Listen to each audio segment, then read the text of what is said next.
Hello, everyone. My name is Imran, and welcome to another show of Women Who Inspire. And today we have Kanupriya, who is an assistant branch manager at Edwise. Hello, Kanupriya. How are you? Yeah, I'm good, Imran. How are you? Excellent. Excellent. I'm really glad to have you. We have spoken on the phone for many times, but I guess this is the first time we are meeting virtually. I think Yes. internet has got us together through online source. Otherwise, it would have been difficult to meet especially when we are in different states. Yeah, Like I am in exactly. Maharashtra, you are in Punjab, Yeah, right? Okay, yes. excellent. So, Kanupriya, would you like to introduce yourself, tell a little bit about yourself and your work? Yeah. Hi, everyone. I'm Kanupriya. I'm working as a assistant branch manager with Edwise International, and I've been into this organization from last 13 years.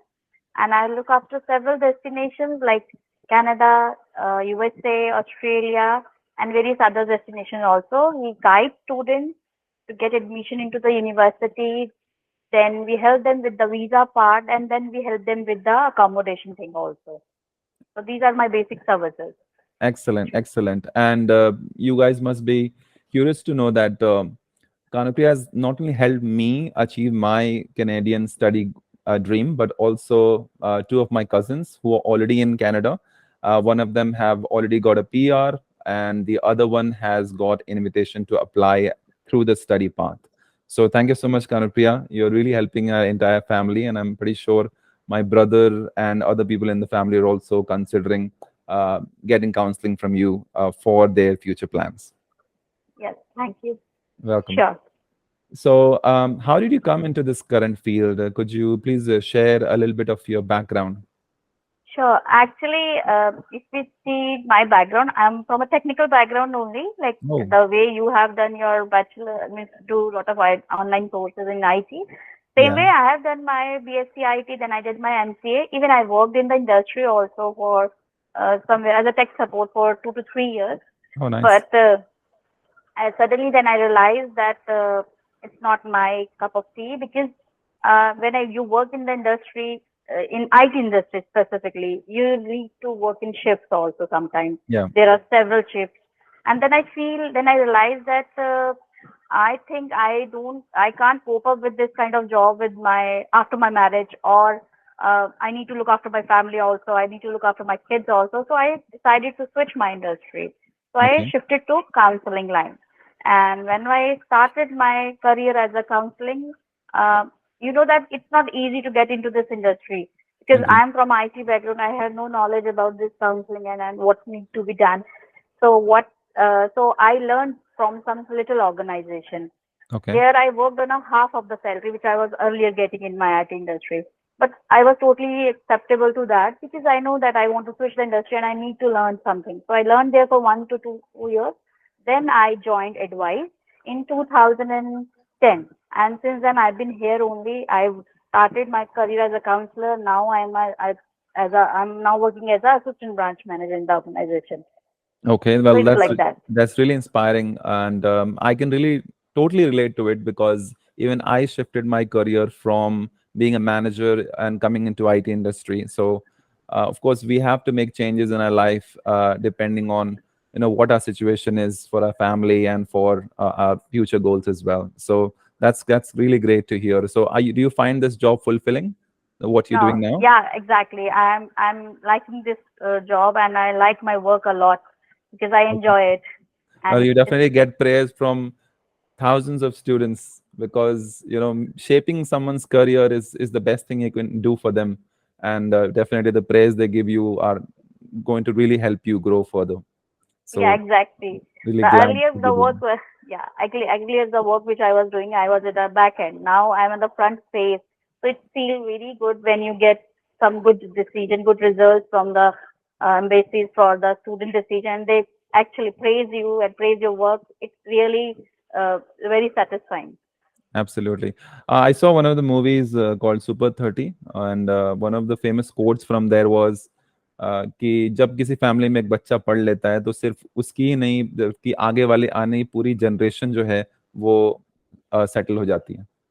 Yeah, So education is definitely really important for a child, and I think you're really helping them achieve their dreams. So that's brilliant. Okay, so what's the most interesting work you've done so far in your current field? Um, if you talk about interesting, I believe in my total, I in counseling career of 15 years, I feel your case is the most challenging and learning to Really? me. Yes, I have never sent a student of your age at this position and with so much of experience. Earlier, before your case, I have one student. She's a girl student. She was also Mhm. having a 10 to 15 years of experience, a normal graduate, and shifted her career from in insurance industry to some other line. And I sent her. She was 35 when I sent her for a Yeah, college study. She got her visa, and now it's you. You are means much older than her, but yes, you got the visa. It's a big challenge for me also, and yeah, it really worked well. absolutely. You've really done a great job. I remember I spoke to you 2 years ago where you gave me the right suggestions to do some studies before I apply for the visa. Yeah, I don't know about the others, but in terms of knowledge and experience, I feel that you are the head of Punjab when it comes to counseling students. yeah. Thank you really, thank you so much for helping me achieve my dreams. Uh, and now there are some of the questions that people really ask that you might be getting already. So I'd like our audience to know about them and see what your perspective are about those questions. For the first one is that why is Canada preferred as the top country to study and immigrate to? I believe they have very flexible uh, education system, and the decision part is again quick than other countries. Hmm. Earlier, due to COVID, it was a lot of delays because there are a lot of strikes, people laid off. So it was slow for last 2 years, but now it's again coming back to the track. So Yeah, normally before COVID, we used to get decision within 15 days also, and sometime in one day also. But yeah. now they are again coming back to track. So yeah, decisions are a little bit quick. This is a reason. Plus, they have very good policy for residency also. So Hmm. everyone who is going for higher studies in Canada, they want that they should get a good job. They should be well paid, and ultimately, after 2 to 3 years or 4 years of work, they should be settled down in that country. So in Right. that way, Canada is the best place for studies and for settlement also. So this is a basically a charm. Absolutely, I agree to you. And also when it comes to your living standards and taxes, especially, like there are other countries like Germany where getting a study visa is easy. You can get a permanent residency also in 2 years. But when it comes to taxes, their taxes like almost 42% if you are single compared to Canada where it's less than 30%. So if you're looking forward for earning well and also saving, definitely Canada wins in all aspects as a country and also getting as an easy PR. So yeah, I would agree to you on that. Um, what are the key areas? Like I want to really understand what is your style of work. Like when you get a new profile from a student, what do you do? Like what's your key areas that you look into and how do you study a student's profile? How do you approach it? Yeah, this is a major part. Whenever I see for the student profile, it's always advisable your good academic grade Hmm. always matters. If you're scoring 70 or 70 above, there are bright chances that your visa will be through. Means if we ignoring that education part, then it won't help to the student because obviously you are going there for the studies only. So ultimately, the first thing is your education, then your other curricular activities and job experience will come. Correct. For student visa, they definitely look for your grade. So Okay. grade matters a lot. Okay. Okay. That's great. Um, all right. And what points does a college or university considers versus an immigration officer? Like, for example, when you apply for a college university, what are the aspects they look for versus when you apply for a visa? Is there a difference between the two? Yes, there's a difference. Basically, in Canada, there's a difference between how a university looks at the profile and how embassy looks at the profile. Mm-hmm. When university assess your file, they look for everything. They look for your academic grades. They will look for your curricular activities, your achievements, and if you're having some kind of work experience, that's always helpful Yeah. when you are applying for the university. But when you are applying for the visa, They just look for the Hmm. summary of the application. They don't need your detailed profile. University needs your detailed profile. Yeah, Embassy needs your simple profile, like what are your grades, what you have done earlier, what you're going for, and ultimately how how you will be beneficial for them when you will be on job, and right. what will you do after completing the course when you will be returning to India. Ultimate goal is they want to listen that after studies you will return to India, although nobody will come back, but yes, they want to see your intention for Yeah, studies only. yeah. I think this is one of the questions I always was confused about, that why do they, if they're really promoting immigration, then why are they looking for, why are they giving reasons that you will not return to India, right? So even I understood the fact is because they're saying, in case if we are not able to give you immigration, do you have something to go back to, or are you going to be like on our government, Mhm. if things don't work out for you. So I think this is one of the main reasons why they look for making sure that you can go back if things don't work out here. Of course, they want to welcome new immigrants, but this is Yeah. the key point. Yes. Okay. Now you mentioned about that the score really matters, uh, and there are certain students who have low academic also. So what can they do? How can they actually get studies in Canada? What can they do about it?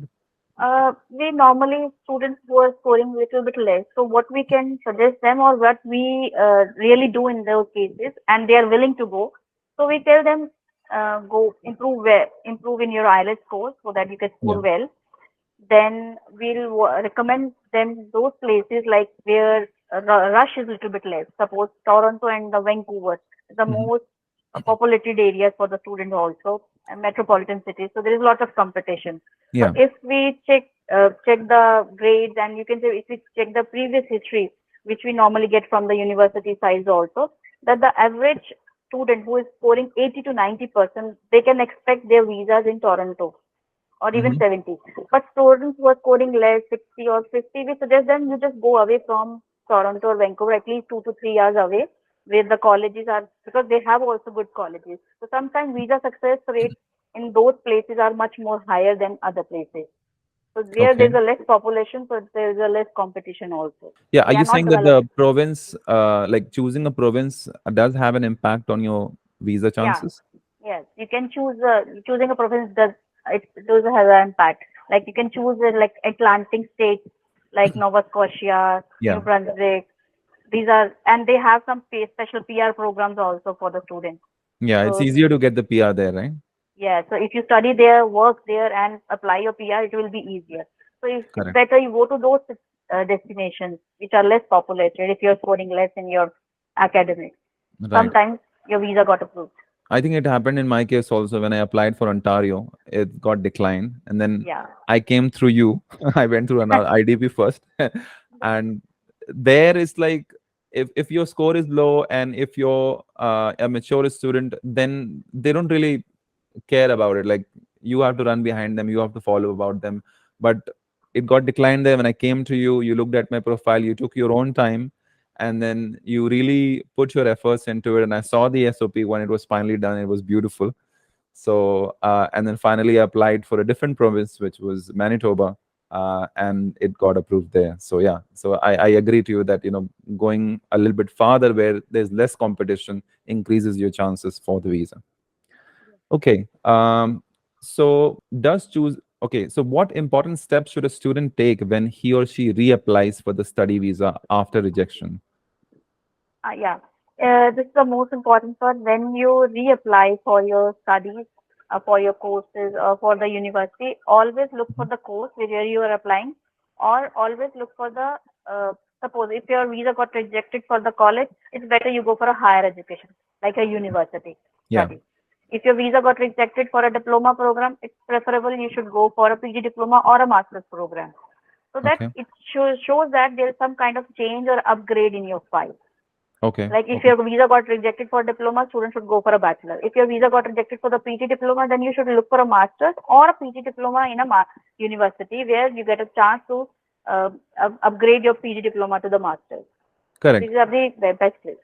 When my visa got declined for the first time, there was a statement written in the notes which says that if there's no change in your profile, then that application will not be considered for the next one. Yes. So, if nothing changes, would they not like look at it, or is it straight away refused, or do you think there's still chances? It's very, you can say it's like 50-50. One of the common questions people ask is what is considered as a gap um in a student's profile? Uh, I mean to say gap is like if you're not studying or if you're not working from Mhm. more than 12 months, then it is considered as a gap. But if Okay. you're working after your studies, then it's fine. But Mhm. again, most positive profiles are like people who are working in the industry from last 3 to 4 years or 3 to 5 years, not more than that. If you're Mhm. working more than that, again, according to them, they are not suitable profile for the education. They should go for the work visa. But it's Okay. not like that you can't apply for study visa. You can always try if you want to upgrade your studies to master's or something like that. Yeah, I agree. Like most of the universities might not consider, but at least in my case, University of Winnipeg had a condition that if more experience you have, you will be given priority. So Yes, definitely that matters for some of the universities, not all. not all. Okay. What role an education taken from a distance learning versus a regular college or university plays in getting admission in Canada? Yeah. So, like in your case also, universities and college always prefer regular studies only Yeah. if you are a recent pass out and recent graduate. But if you are a student with the distance studies, so it is always advisable you should add your work experience while studies also or after the studies also, because universities and colleges give preference to such candidates only who are having some work experience along with their studies, because distance Yeah. studies is not considered in Canada because they are Mm. not accepting open boards and NOIS until unless you don't have any full-time work experience. Yeah. Yeah. I understand. Okay. Well, some of the questions people ask about spouse visa. So, should a spouse visa be applied together or separately when applying for a student visa, and why? Um, well, if you talk about the spouse visas, it's always recommendable for Indian citizens only Mm-hmm. that they should apply separately. Means once the main applicant get their visa, then they should apply for the spouse visa. Why this is the reason? Because if the same candidate applies from some European countries or some like Dubai and all, Mm-hmm. normally their visa got approved if they apply with along with their family.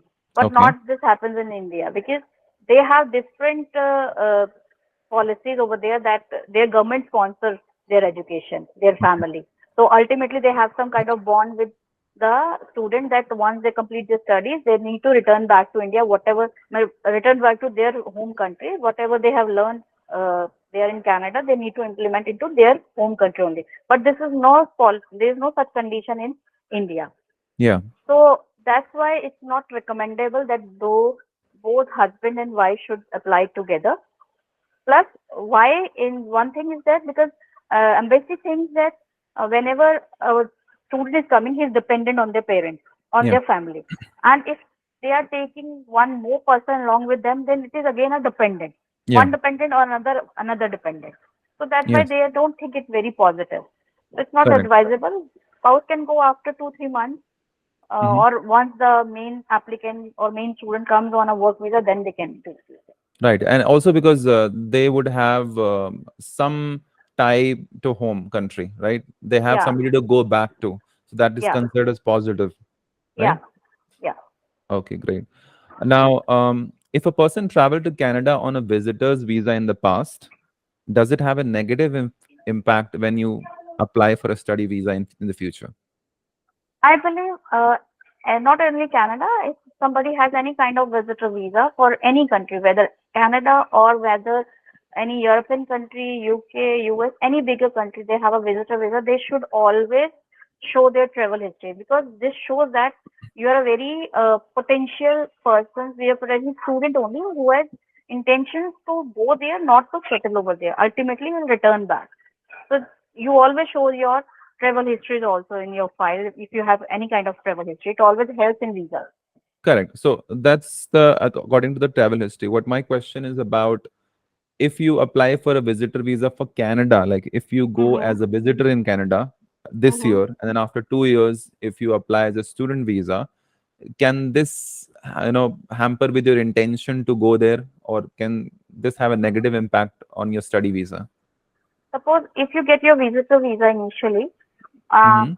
and you went there and you came back on time, and Yeah. then you are declaring it, it's fine in your Okay. student visa file. But if your visitor visa got rejected earlier, Mm-hmm. and then after 2 years you're again going to Canada for the student visa, it depends what are the circumstances at that time when Okay. you applied for the visitor visa, and when you after 2 years, what are your circumstances when you're applying for the student visa.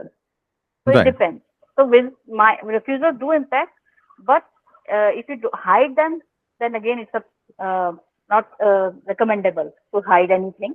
It's better you need to declare, and you need to give the reasons also why your visa got rejected, and how you are going to how you after 2 years you are coming back and what you are doing now. Okay. So as long as it's not rejected, it's fine to go as a Yeah, visitor, right? yeah. Okay. Can you also apply for a study visa from there after visiting Canada? You can do this thing also, but when you do this thing, you need to declare in your file also. There is a question in the file that at the time you are applying for your visa, you are in Canada or you are in India. Yeah. So totally it depends upon the visa officer whether they will approve this thing or not when you're applying Okay. within the Canada for your trying to convert your visitor to student visa. So it's totally Okay. his decision. Your visitor And visa will not impact, but yes, your student visa whether they want to give you or not, that will be totally his or her decision. all right, understood. Okay.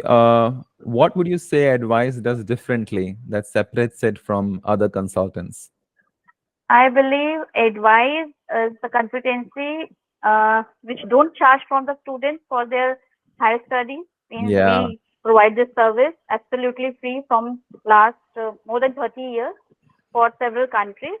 And whatever you transparency is the main thing. We clearly to tell the student on the first day only, on the first day of the counseling, whether this is a positive profile, whether it's a negative, or what are the positive points in your file, what can be positive, and what is the drawback in your file. Then it's solely student decision what they want to do, because we keep everything in transparent form with them. We don't even we provide the student's email ID to the university, which normally local agent don't do. They keep student's email ID and password with them so that they can check the mail. But we normally don't do these things. We normally say you will get the mail and you will forward to us. Right. So I this is really a like transparency. all these benefits that Advice offers over other consultants, because I have experience with other consultants. They don't share the student IDs, they don't share information. They are not transparent. I agree. And they give you false hopes. Even if you go with a bad profile or weak profile, I would say, then they just say, ho jayega, and everything. And then finally it gets rejected. Yeah. Not only because you had a weak profile, but also because they are not professionals and they don't have that experience to put your profile put together well so that it gets approved. So yeah, I really like Advice transparency in that regards. And of course, not paying the money is definitely good, because I know there are some big consultants who are charging like 50,000 for a student, which is like insane. Yeah. Cool. So besides all these questions related to study visa and Canada, etc., also like to peek into your personal life as well. So what motivates you to do what you're doing right now? Uh, Keep on doing the good work, like the praises which I get from you and other people. It actually motivates me to do more good work, because no doubt it's challenging also, but yes, it always I keep on getting lot of references from the students once their visa and specifically students whose profile is very tough and their visa Mm. got approved, they bring lot of references along with them, and this actually motivates me to do more good work. Amazing. Keep up the good work. Okay. Yeah. What do you do when you're not working?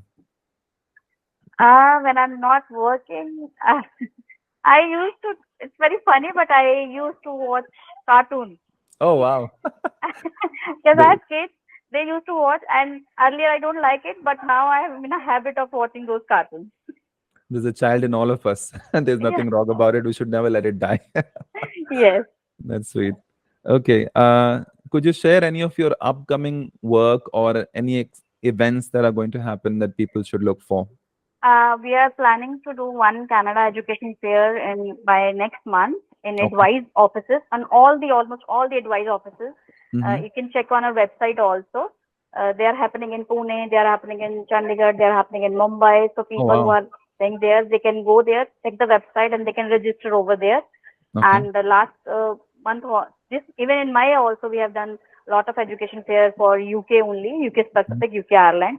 So now it's in June there will be a lot of fairs for Canada specific only. The people who are interested they can visit us. And then in August also we have a fair related to Australia, so they Okay. can visit our offices over there. All right. That's great. I'm sure students will look for that. And where can people find you online? You can find me in at the Advice website also, or you can drop me an email. Like it's kanu@adviseinternational.com. You can share it with the Sure. in your I will add that communication. in the video. Yeah. Thank you. Okay. One last questions. A message that you would like to give to the women of the world to inspire them.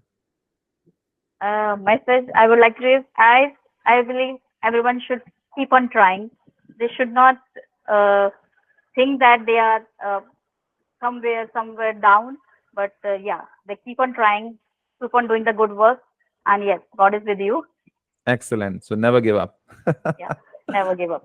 Okay, great. Thank you so much, Kanupriya, for your valuable time. I know you're a really, really busy person, and thank you for taking the time and sharing knowledge. And I'll share that with the world. And Yeah, I'm pretty thank you. sure people come to you for more consultations after this, Yeah, and sure. keep you more busy. Thank you. Okay. Okay. Okay, Thank you very much. bye. Bye. Bye. Take care.